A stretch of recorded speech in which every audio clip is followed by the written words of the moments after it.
హైదరాబాద్ లో జరగబోయే మనీ మంత్ర money manifestation classes కి ఇప్పుడే కాల్ చేసి రిజిస్టర్ అవ్వండి.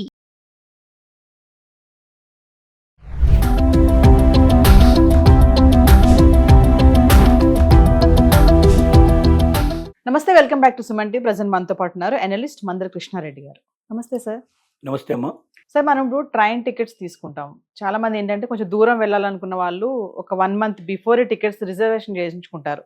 సో ఆ టైంకి ఏంటంటే క్యాన్సిల్ చేసుకోవడము, ఆ మనీ కొంచెం వస్తాయి, కొన్ని రావు, రిఫండ్ అవ్వవు. కానీ కొన్ని స్పెషల్ సందర్భాల్లో రిఫండ్ మొత్తం వచ్చేస్తుంది. ఇన్ కేస్ మనం క్యాన్సిల్ చేయకపోయినా కూడా రిఫండ్ వస్తుంది మనీ అని అంటున్నారు. అంటే ఎలాంటి సందర్భాల్లో వస్తుంది? అంటే టికెట్ క్యాన్సిల్ చేయకుండా మన మనీ బ్యాక్ రావడం అంటే ఒకసారి ఎలా సార్ అది?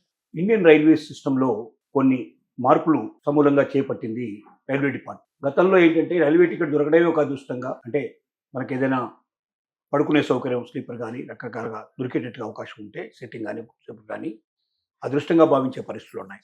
ఒక టికెట్ క్యాన్సిల్ చేయాలనుకుంటే ఖచ్చితంగా దానికి కొన్ని డేస్ కొన్ని అవర్స్ ముందరగా టైం ఫిక్స్ చేసి ఈ లోపల మీరు చేస్తే ఇంత డబ్బు వస్తుంది, ఈ లోపల చేస్తే ఇంత డబ్బు వస్తుందని నియమాలు ఉన్నాయి. పూర్తి డబ్బు మాత్రం రిఫండ్ ఎప్పుడు వచ్చే అవకాశం మన గతంలో లేదు. అలాగే దారి మళ్లించే పరిస్థితి ఏర్పడ్డప్పుడు, లేకపోతే విపరీతంగా ఆలస్యమైనప్పుడు ట్రైను దిగి చాలా మంది వెళ్ళిపోతారు. ఎందుకంటే మళ్ళీ అక్కడ ఏదో పెళ్లిలో లేకపోతే ఏదైనా ట్రావెలింగ్ లోపల అక్కడ ఇంకేదైనా అందుకోవాల్సిన పరిస్థితో, లేకపోతే విదేశీ ప్రయాణాలు ఇంకా రకరకాలుగా ఉండొచ్చు. ఏదైనా జాబ్లో జాయిన్ చేసే అట్లాంటప్పుడు ఏమవుతుందంటే దిగి అక్కడ ఏదైనా ట్యాక్సీ గిక్సో పట్టుకొని తన పనితో తను వెళ్ళిపోయి ఉంటారు. డబ్బులు ఏమీ వెనక్కి వచ్చే పరిస్థితి ఉండేది కాదు. వీటన్నిటికీ చెక్ పెడుతూ చివరికి ఏసీ సరిగ్గా పనిచేయకపోయినా కూడా రిఫండ్ వచ్చేటువంటి పరిస్థితిని తీసుకొచ్చి కొత్త విధానాలకి శ్రీకారం చుట్టింది సెంట్రల్ రైల్వే. నెంబర్ 1 ఫస్ట్ ఏంటంటే, గతంలో లాగా ట్రైన్ బయలుదేరడానికి ఎన్ని గంటల ముందు అయితే ఎంత పర్సెంటేజ్ కట్ చేస్తాం, ఎన్ని గంటల ముందు అనేటువంటి పద్ధతి తీసేసి just before going to train start అవ్వడానికన్నా కొద్ది నిమిషాల ముందరైనా సరే మీరు టీడీఆర్ ఫైల్ చేయాలి. టీడీఆర్ అంటే ఏమిటంటే టికెట్ డిపాజిట్ రిసిప్ట్ అని. అంటే ఐఆర్టీసీ ఏదైతే ఉందో అది ఆథరైజ్డ్ వెబ్సైట్ రైల్వేస్. ఈ ఐఆర్టీసీకి సంబంధించినటువంటి వెబ్సైట్లోకి వెళ్ళి దాంట్లోపల మై అకౌంట్ అనేటువంటి ఒక ఆప్షన్ ఉంటుంది. ఆప్షన్లోకి వెళ్ళి దాంట్లో మీరు టికెట్ డీటెయిల్స్ అన్ని కూడా దాంట్లో పెట్టేసి క్యాన్సిల్డ్ అని మీరు దాంట్లో ఆప్షన్ ఇచ్చేస్తే ఆటోమేటిక్గా క్యాన్సిల్ అయిపోయి కొన్ని గంటల్లోనే మీకు మీ అమౌంట్ మీ అకౌంట్లోకి తిరిగి వచ్చేస్తుంది. అకౌంట్ డీటెయిల్స్ వచ్చేస్తుంది ఆటోమేటిక్గా. ఒక్క పైసా కూడా కట్ కాకు. ఇది చాలా పెద్ద మార్పు అన్నట్టు. 25%, 50%, 75% పోగొట్టుకున్న రోజులు చాలా ఉన్నాయి. బిగినింగ్లో అయితే ఇంకెక్కువ ఉండేది. ఇప్పటికి కూడా మినిమం 25% పోగొట్టుకోవాల్సిన పరిస్థితులు ఉన్న సిచ్యువేషన్ నుంచి ₹1 కూడా పోగొట్టుకోకుండా మొత్తం డబ్బు మీ చేతికి కొన్ని నిమిషాల ముందరైనా సరే, ట్రైన్ బయలుదేరడం కన్నా ముందర, ట్రైన్ బయలుదేరితే ఆ తర్వాత మాత్రం మొత్తం టోటల్గా రాకపోవచ్చు, కొంత తగ్గే అవకాశాలు ఉంటాయి. బయలుదేరినాక కూడా మీరు అప్లై చేసుకుంటే కొంత తగ్గించి మీకు ఇచ్చేట్టు పాసిబిలిటీ పెట్టారు. ఇంతకుముందైతే ఒకసారి బయలుదేరిపోయిన తర్వాత ఇక మీకు ₹1 వచ్చేది కాదు. ఇప్పుడు కొంత పర్సంటేజ్ కట్ చేసి ఇచ్చేట్టు పద్ధతులు ఏర్పాటు చేశారు. అది ఎన్ని గంటలు ఎంత అనే దాన్ని బట్టి అది పడుతుంది. అట్లా ఒక కొత్త ఆప్షన్ కూడా చేర్చారు. అంటే ఇది ఒక శుభసూచకమైన విషయం. అంటే ప్రయాణికులకి తమ డబ్బును మొత్తం పోగొట్టుకోకుండా కొంత డబ్బైనా రికవర్ చేసుకునేందుకు ట్రైన్ బయలుదేరిన తర్వాత కూడా ఒక్కోసారి పరిస్థితుల లోపల వాళ్ళకి ఛాన్సెస్ ఇచ్చారు. రెండోది ఏంటంటే దారి మళ్లించడం. ఒక ట్రైన్లో మనం ఎక్కాం, మధ్యలో ఏదో పట్టాలు దిగిపోయినాయి లేదా యాక్సిడెంట్ జరిగింది.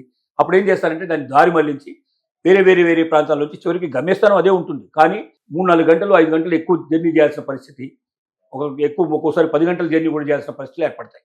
అంటే ట్రైన్ నడుస్తుంది కానీ నిర్ణీతమైనటువంటి దారిలో నడవకపోవడం వల్ల, చుట్టూ తిప్పుకొని రావడం వల్ల చాలా లేట్ అయ్యే అవకాశాలు ఉన్నాయి. అలాంటప్పుడు మీరు ట్రైను ప్రయాణం మానేయకపోయినా 3 గంటల కన్నా ఎక్కువగా మీకు జర్నీ లేట్ అయినట్టయితే మీరు టీడీఆర్ అప్లై చేసుకుంటే, డీటెయిల్స్ పెట్టినట్టయితే మీకు కొంత డబ్బుని వాపసు ఇచ్చేటువంటి, పెనాల్టీగా డబ్బులు ఇచ్చేది. అంటే పెనాల్టీ ఎవరి మీద? రైల్వేనే పెనాల్టీగా భావించి మీకు కాంపెన్సేషన్ పే చేస్తుంది. అంటే వినియోగదారునికి అసౌకర్యం కలిగించడం వల్ల, టికెట్ కొనుక్కున్నటువంటి ప్రయాణిక అసౌకర్యం వల్ల మీకు ఈ డబ్బు చెల్లించే ప్రయత్నం చేస్తారు. అలాగే మీ కంపార్ట్మెంట్లో ఏసీ పని చేయకపోతే కూడా మీరు టీడీఆర్ అప్లై చేసుకుంటే కొంత డబ్బు మాకు రిఫండ్ చేసే అవకాశాలు ఉన్నాయి.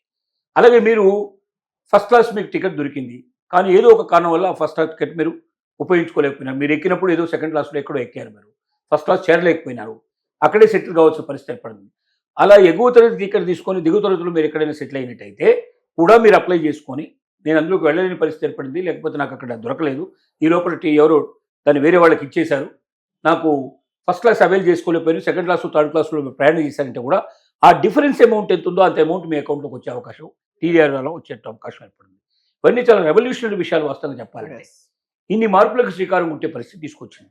కాబట్టి రైల్వే డిపార్ట్మెంటు కస్టమర్ ఏరియాలో చాలా చాలా కొత్త విధానాలు ప్రవేశపెడుతుంది. అంటే కస్టమర్ని అంటే కొనుక్కునే టికెట్ కొనుక్కునే రైల్వే ప్యాసింజర్ని ఒక కన్జ్యూమర్గా గుర్తించి కన్జ్యూమర్ రైట్స్ని మనం కాపాడుకునే ప్రయత్నం చేస్తుంది. గతంలో అయితే ఏంటి ఉండేదంటే ఇదంతా కన్జ్యూమర్ కోర్టుకు వెళ్ళి మనం కోర్టులో కేసు ఫైల్ చేసి 6 నెలలు సంవత్సరం పోరాడితే కానీ ఇలాంటి వాటిలో మనం విజయం సాధించే అవకాశం ఉండేది. అది ఏ కొద్ది మొత్తం వచ్చేది డబ్బు కానీ ఇంత మొత్తం వచ్చేది కాదు.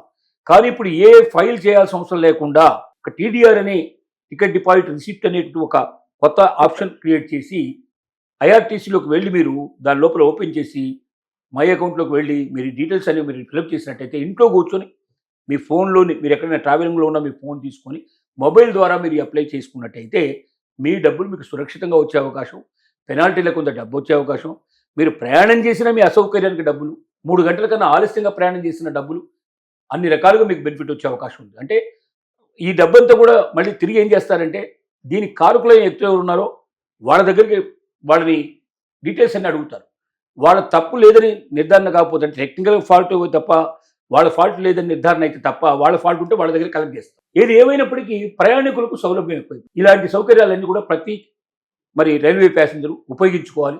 దీనికి తగినట్టుగా ఎప్పటికప్పుడు వాటి అప్లై చేసుకుంటూ తనకి ఏదైతే ఇన్కన్వీనియన్స్ జరిగినా లేకపోతే ఇన్ టైం లోపల తను ప్రయాణించలేకపోయినా లేకపోతే ఏసీ పనిచేయకపోయినా ఏ రకమైన సమస్య వచ్చినా ఒక్క పైసా నష్టపోకుండా పైపెచ్చు పెనాల్టీని రైల్వేస్ దగ్గర మనం వసూలు చేసుకునే హక్కుని రైల్వే డిపార్ట్మెంటే కల్పించడం అనేది చాలా గొప్ప విషయం.